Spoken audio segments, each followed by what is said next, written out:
आप सभी को गुड मॉर्निंग स्टूडेंट्स। इस वीडियो में हम आपको यूपीएससी सिलेबस के बारे में आपको बताएंगे, जिसमें हम GS1 का सिलेबस डेडिकेट करने वाले हैं।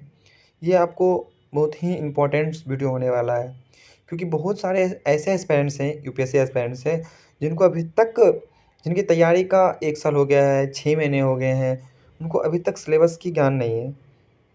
तो दोस्तों, सबसे पहले कोई भी चीज़ तैयारी से करने से पहले सिलेबस को जान लेनी चाहिए। सिलेबस क्या है, क्या पैटर्न है इसका, क्या मेरा जर्नी ऐसा कैसा होने वाला है, ये सब जान लेनी चाहिए।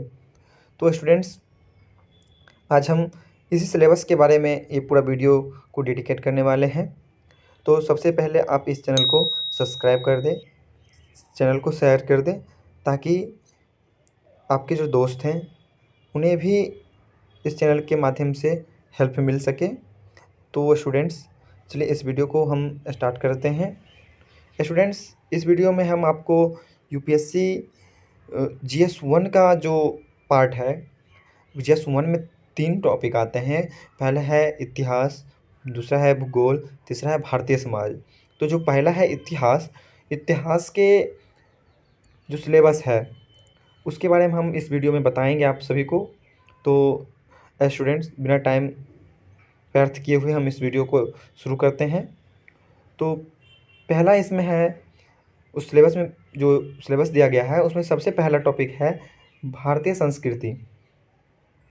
भारतीय संस्कृति के माध्यम से आपको जो है कि भारत का संस्कृति क्या है, शुरू से लेकर के प्राचीन काल से लेकर के अभी तक का संस्कृति क्या है, कला क्या है, साहित्य क्या है, वास्तुकला क्या है, आपको ये सब पढ़ना होगा।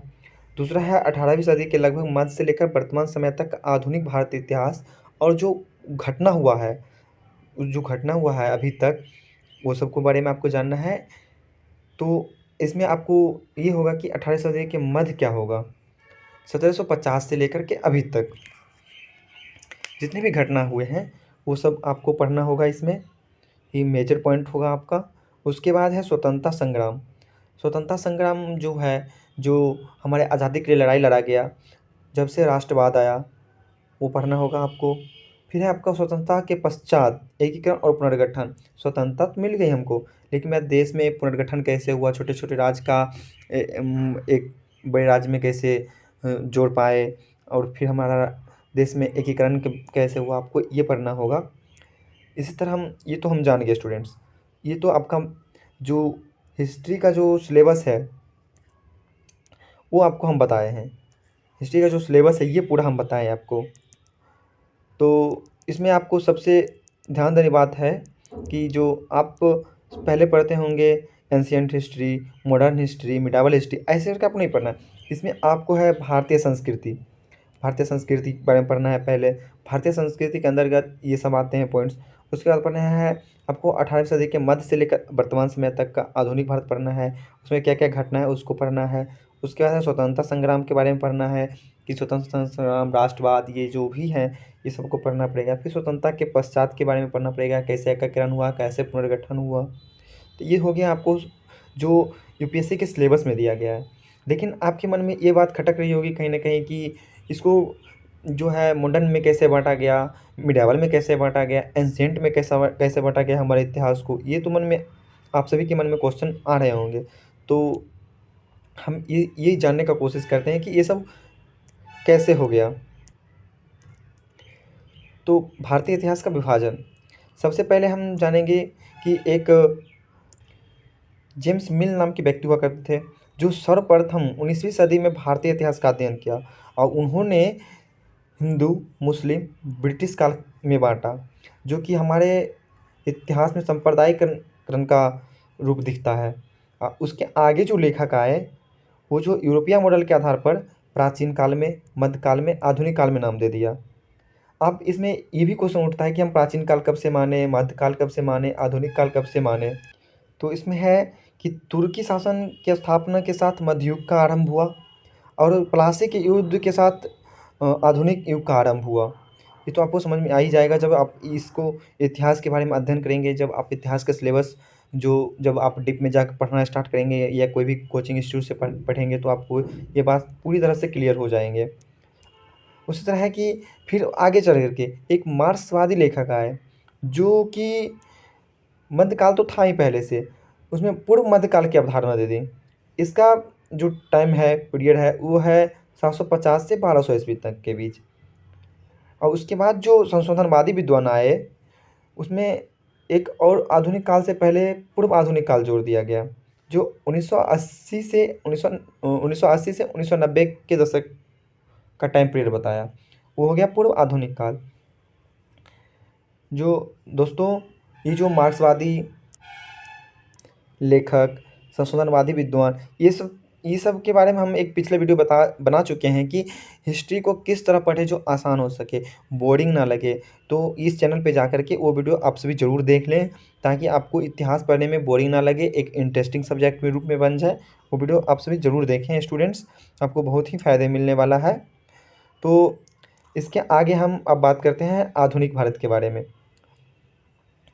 उससे पहले हम ये जान लें स्टूडेंट्स कि भारतीय इतिहास का विभाजन, इसको हम कितने रूप में बांट के देख सकते हैं। जो पहले आप देख चुके हैं, प्राचीन काल, पूर्व मध्यकाल, मध्यकाल, पूर्व आधुनिक काल, आधुनिक काल। तो स्टूडेंट्स, ये आप समझ ही चुके होंगे कि विभाजन किस प्रकार हुआ और कितने भाग में रूप में बांटा गया उसको। तो सबसे पहले हम आज इस वीडियो में हम सबसे पहले आपको आधुनिक काल के बारे में बताएंगे। आधुनिक काल का सिलेबस क्या रहने वाला है यूपीएससी में, क्या होते हैं यूपीएससी में, उसके बारे में हम आज आपको चर्चा करेंगे। तो आधुनिक काल के इतिहास को निम्नलिखित खंड में बांट के देख सकते हैं। पहला है 18वीं सदी का इतिहास, उपनिवेशवाद, राष्ट्रवाद, स्वतंत्रता के उपरांत। 4 भाग में हम बांट करके आधुनिक काल को पढ़ते हैं। 4 यूनिट होता है, पहला यूनिट, दूसरा यूनिट, तीसरा यूनिट, चौथा यूनिट। अब हम पहला यूनिट के बारे में बताते हैं स्टूडेंट्स। 18वीं सदी का इतिहास, इसे हम 2 भाग में बांट के देखते हैं सब यूनिट्स।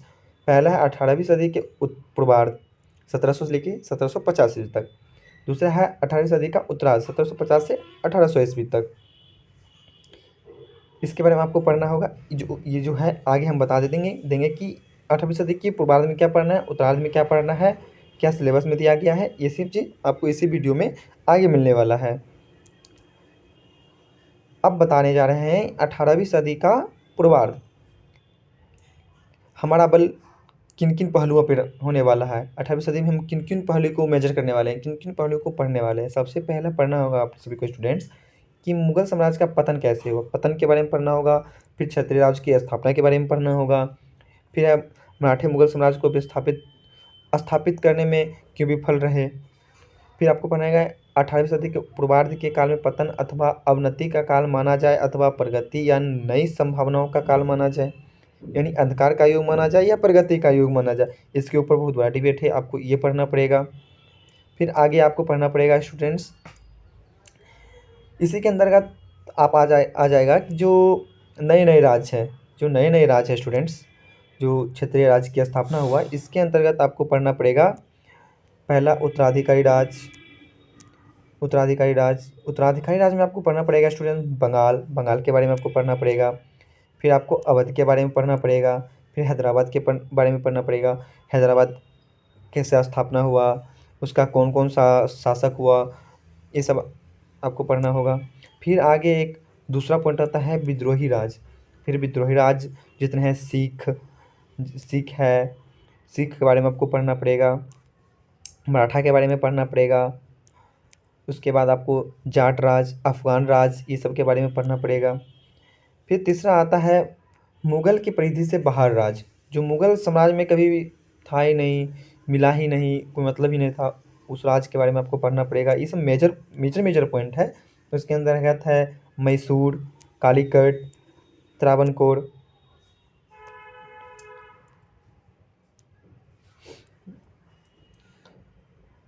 आगे है स्टूडेंट्स 18वीं शताब्दी का विवाद। 18वीं शताब्दी का विवाद के बारे में फिर हम जानेंगे, जैसे कि हम पहले बताए थे कि ये 18वीं सदी का युग अंधकार का युग माने या प्रगति का युग माने। तो इसमें सबसे पहले आप स्टूडेंट्स जानेंगे कि इस अवधि 18वीं सदी का पूर्वार्ध राजनीतिक विघटन का के रूप में चिन्हित किया जाता है। इसे आर्थिक विघटन का काल भी समझा जाता है। राजनीतिक विघटन का काल माना स्टूडेंट्स जैसे कि मुगल काल का पतन हो रहा था, नए नए क्षेत्रीय राज्य की स्थापना हो रही थी, इसलिए हम इसको विघटन का काल मान सकते हैं। फिर आर्थिक विघटन का काल भी हम समझ सकते हैं, क्योंकि इतनी बड़ी साम्राज्य का विघटन हो रहा है, पतन हो रहा है, तो हम कहीं न कहीं आर्थिक विघटन तो हो ही रहा होगा, इसे भी हम स्वीकार करते हैं। लेकिन इस पे भी विवाद है कि इसको हम स्वीकार करें कैसे? क्योंकि आगे जो हम देखने वाले हैं, मुगल साम्राज्य का भले विघटित हो रहा था, परंतु जो नए-नए क्षेत्रीय राज्य था उसका स्थापना हो रहा था, उससे संबंधित कुशल राज सरकार था, चला रहे थे, राज चला रहे थे। तो हम फिर इसको अस्वीकृत इस बात से हम कर सकते हैं इस पे। पहले ही हम आपको बता देते हैं स्टूडेंट्स, इस पे बहुत बड़ी डिबेट है। दूसरा जो आपको आर्थिक जो बताया, आर्थिक हानि जो हुई, उसमें भी अस्वीकृत करने की बात है कि जो मुगल साम्राज्य था, भले उसका आर्थिक विघटन हुआ, लेकिन नए-नए जो राज्य का स्थापना हुआ, तो उसमें भी तो नए-नए कंपनियाँ आए, उसके बाद ब्रिटिश कंपनियाँ, यूरोपियन कंपनियाँ जो है, नकदी फसलों का उत्पादन में विस्तार हुआ। इस बात से हम स्टूडेंट्स अस्वीकृत कर सकते हैं कि ये अंधकार का युग था। आगे है स्टूडेंट्स, एक प्रश्न आता है कि मराठे मुगल साम्राज्य को यहाँ स्थापित होगा स्टूडेंट्स, स्थापित कर भारत को एक वैकल्पिक साम्राज्य देने में क्यों विफल रहा? तो स्टूडेंट्स क्यों विफल रहा? इसका कारण क्या था? आप जब ये जो पूरा पढ़ोगे तो आपको ये सारे समझ में आ जाएगा। फिर इसका अगला एक प्रश्न है स्टूडेंट्स, इसमें आपको सबसे मेजर पॉइंट ये देना होगा स्टूडेंट्स कि मराठा परिसंघ का समांती चरित्र क्या था? समांती चरित्र क्या था, मतलब उसमें कौन-कौन सा आ रहे थे? जैसे इसमें सिंधिया था, होल्कर था, गायकवाड़ था, पेशवा था, और इस क्या-क्या था इसका समांती? एक दूसरे के बाद क्या था? उसके बाद आप स्टूडेंट्स में ध्यान देंगे कि कमज़ोर वित्तीय आधार। फिर आगे है तीसरा, मराठा राज्य के द्वारा आर्थिक गतिविधियों को प्रोत्साहन नहीं मिला। चौथा है स्टूडेंट्स, संकट के समय में भी मराठा सरदार संयुक्त मोर्चे बनाने में विफल रहा। अब एक अगला प्रश्न है, सुस्पष्ट कीजिए कि मध्य 18वीं सदी का भारत विखंडित राजतंत्र की छाया में किस प्रकार ग्रसित था, अथवा क्या आप इस कथन से सहमत हैं? स्टूडेंट्स, आप सभी के मन में ये चल रहा होगा कि इसका मतलब क्या है? देखो स्टूडेंट्स, कोई भी प्रश्न जब पूछा जाता है, उसी प्रश्न में ही उसका उत्तर छुपा होता है। बस आपको ये जानना होता है कि वो प्रश्न कह क्या रहा है। तो हम एक अगला वीडियो आप सभी के बीच बहुत जल्द ही लाने वाले हैं, जिसमें आपको ये सारा बात क्लियर हो जाएगा कि आप उसमें बहुत ऐसा क्वेश्चन आता है जिसमें कहता है कि आप इस कथन से सहमत हैं, चर्चा कीजिए, विवेचना कीजिए, समालोचनात्मक कीजिए। ये सब आपको पॉइंट मिलेगा क्वेश्चन के अंत में। तो होता क्या है, अगर आप स्टूडेंट ये सब समझ जाते हो, लास्ट का पॉइंट जो होता है वो समझ जाओगे, तो आप अपना आंसर आसानी तरीके से लिख सकते हो। आपको ये पता चल जाएगा कि हम ये क्वेश्चन को किस डायमेंशन में लेके जा सकते हैं, इसका आंसर हम कहाँ से ले सकते हैं, इसके बारे में क्या-क्या लिख सकते हैं, उसका ये लास्ट पॉइंट ही स्टूडेंट्स बताता है।